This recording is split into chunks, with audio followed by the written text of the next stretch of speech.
Well, I'm sorry to interrupt you, but time is limited. Shri Suresh Prabhu, you have to seek permission to speak from that here. Yes. That's not your seat. No, I'm just want to speak. And you have to seek permission. Yes. You have not yet sought. Sorry? Sir, I'm seeking your permission. Yes. Sir, today we are discussing finance bill, and we have already deliberated on the budget proposals before we broke for taking stock of the budget in detail. So I'm going to confine myself only to the finance bill. Yes, please. Sir, the tax GDP ratio is increasing. In fact, $1 trillion economy now. So I think if we take... Sure it is increasing. Sorry? Sure it is increasing. Have you had your food? Marginally. But that's, I'm making that point. In fact, that's what I'm saying. But there is a tremendous scope. That's what I'm trying to say.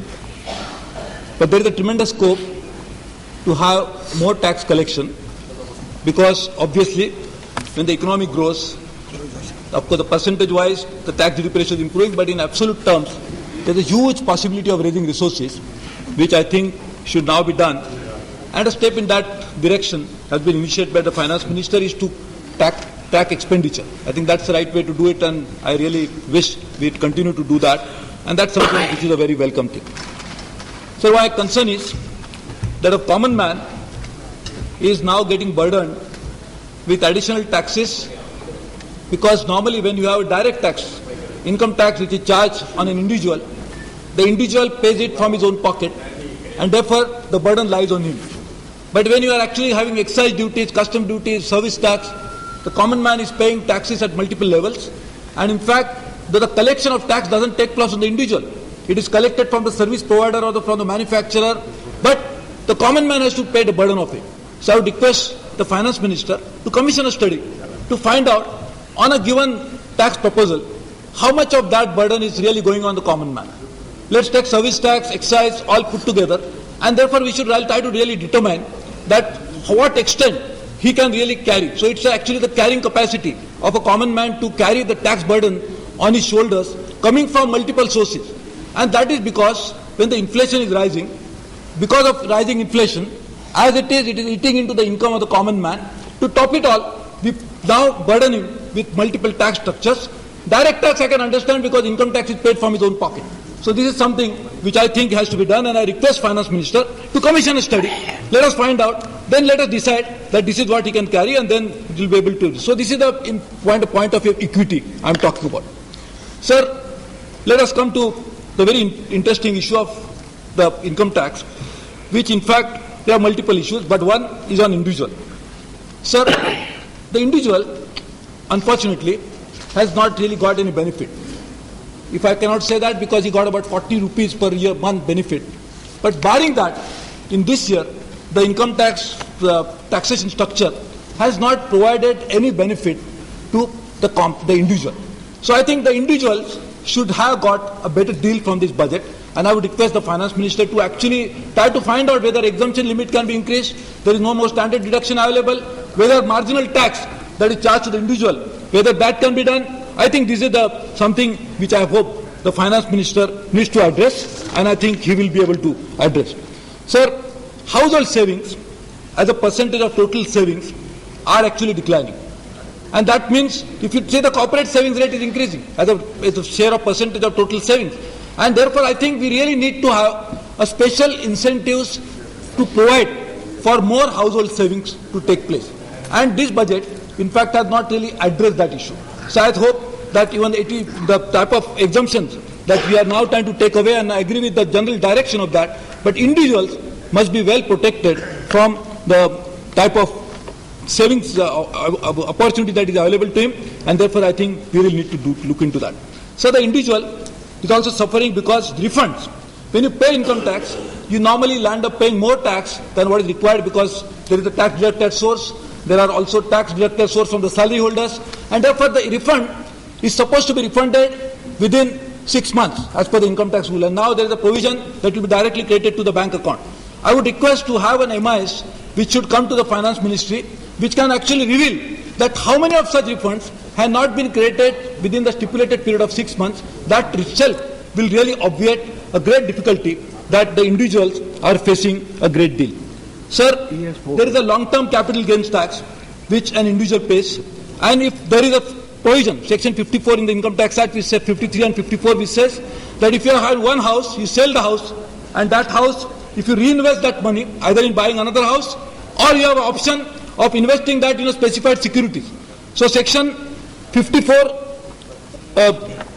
the section 54FC is now amended, which says that you can only invest into National Highway Authority of India or into the Rural Electrification Corporation Limited.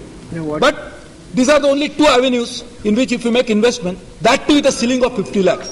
So I would request the Finance Minister that to remove the ceiling of 50 lakhs for capital gains tax when an individual is selling his house, he is trying to make an investment into something like this, and he has already attained a more capital gains, obviously. In any case, he is making investment into stipulated securities, so this should be the ceiling of 50 lakhs should be exempted. Sir, the other issue related to cooperatives. Sir, last budget withdrew the exemption provided to cooperatives for a long period of time under section 80P of Income Tax Act.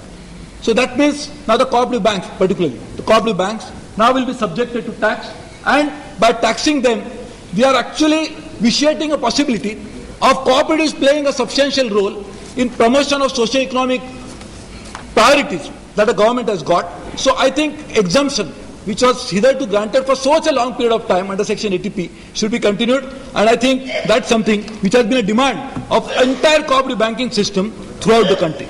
Sir, even in this budget, the cooperative seems to be not really favoring, not getting favor from the government, because even the section 318 under the housing investment that we are talking about, that if you make the exemption of income can be exempted if it is done by the banks, which are commercial banks, but if it is done by the cooperative banks, they will not get this exemption if they lend to housing society. So this is another way of finding out how the cooperatives are really not getting benefit. So I think the individuals, the cooperative sector, they need a better treatment in this finance bill.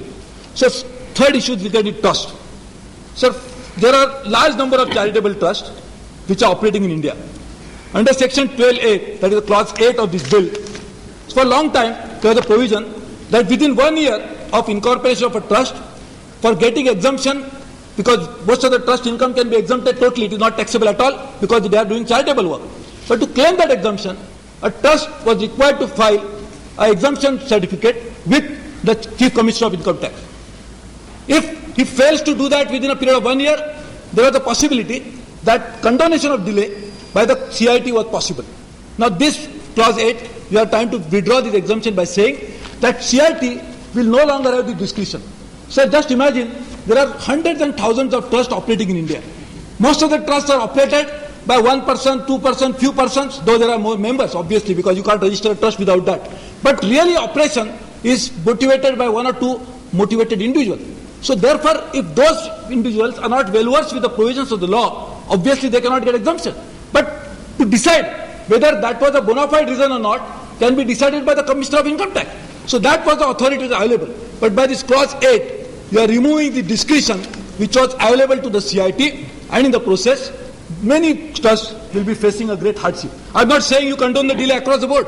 I am only saying you can condone it as you were doing earlier, only if the Commissioner of Income Tax is satisfied that there is a bona fide reason, and I think that really needs to be done.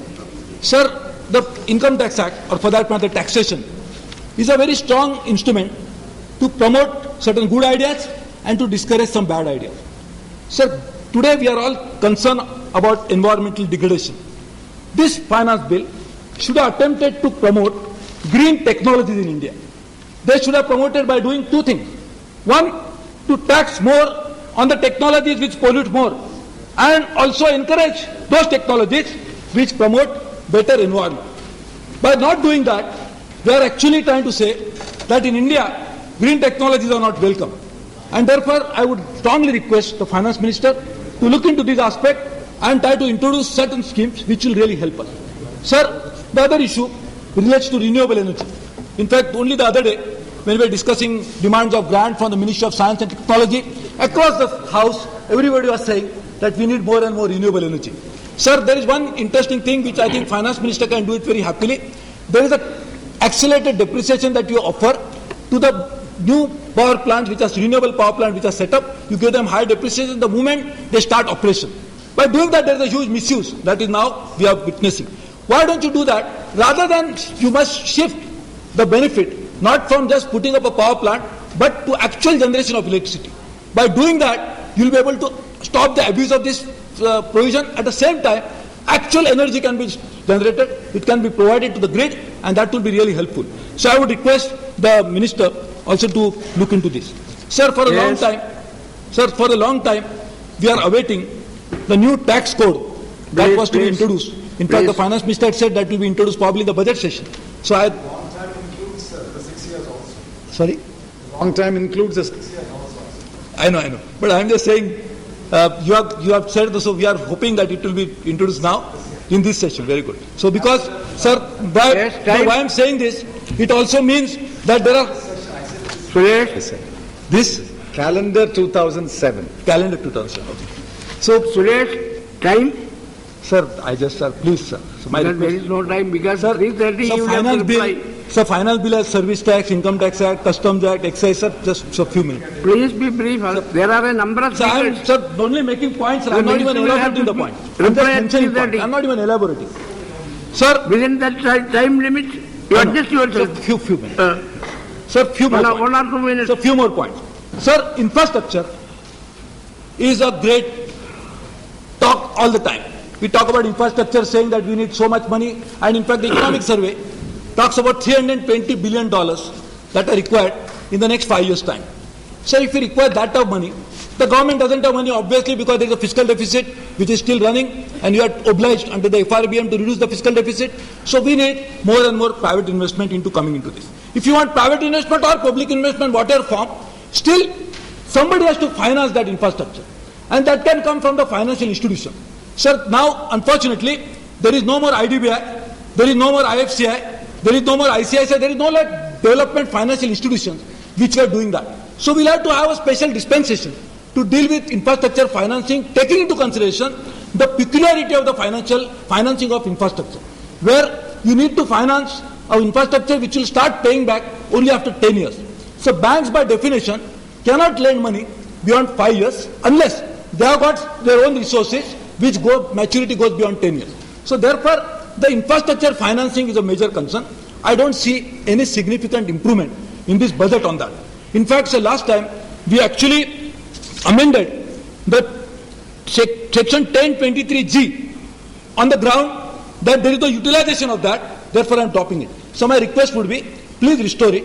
There is a Deepak Parekh committee which also looked into it. In fact, I got a report made by Deepak Parekh committee on some of these issues. I think really we need to look into that because this is a very important thing. And also, you must encourage, you can approve some of the institutions which you think you are comfortable with. But I see a great problem because infrastructure needs to be created. There is no mechanism to finance infrastructure, and for doing that, we need a proper dispensation in place, proper regime in place, and one of the ways that we can do it is through this. And for that, I am also recommending that external commercial borrowings, which the infrastructure financing companies are prevented from accessing, we really need to do that because there are cheaper sources of funds. In fact, in any case, the restriction for raising money in the ECB is that maturity should be more than 5 years. So, in any case, they will be a good candidate for infrastructure financing, and therefore, we really need to look into that. Even 81A4 into small 4, even that section. In fact, there again we are saying that we are actually amending. So, I think these are the two more provisions in Income Tax Act. One of them 223G, we are distributed. So, I think we really need to look into that more closely. Sir, the other issue is related to our venture capital. So that is another very important issue for the country, because if you want new technologies to come up, you want new ideas to be incubated, then we need venture capitalists to come in. Because only venture capitalists have the ability to actually finance a risk capital. Yes. This particular budget has amended section 1023FB and 115U by saying that venture capital funds and venture lending institutions will be now allowed to do only in specific areas. So rather than that, we should say they can do any activities barring the negative list. So why don't you put it like this? If you don't want to encourage them to come into all areas, it is understandable. But rather than restricting it like this, we are not really allowing, because you never know from where the ideas will come. How can you put a provision like this in Income Tax Act saying that venture capitalists can only finance particular Please activity to conclude. qualify this benefit? So if you have a benefit, because by definition, so venture capitalist means the new ideas which are not even thought about, the ideas which are not even commercially useful. Such ideas should be encouraged, and if you want those ideas to be encouraged, I think this particular section needs to be looked into in a different way. So research and development. Sir, there was a sunset clause, research and development 81B, 80IB. So I think that particular clause also now we need an extension for that. Because on one hand we are saying that we need more and more research and development to take place. We are saying that there should be more and more private institutions, private industry, educational institutions should also do research and development and scientific research. If you want that to happen, then we must make sure that such activities also should be properly supported. You come to the front. Sir, I am Yes. making a last point, sir. So I am making. Speak from the front bench. Oh. So I am making a. So this is. Thank you. I'm sorry. Time is over. I have given you much time than allowed. Yeah. Sir, can I know, sir? Sir, Last point. Yes. sorry. Please wait. Sir, I know, sir. There is a remote control. Now I am in a position in a very tight corner. Yes. Sir, those follow the rules for them. There are Radhika, rules. please wait. Shall we? Okay, I don't want, sir. Yes. Thank you.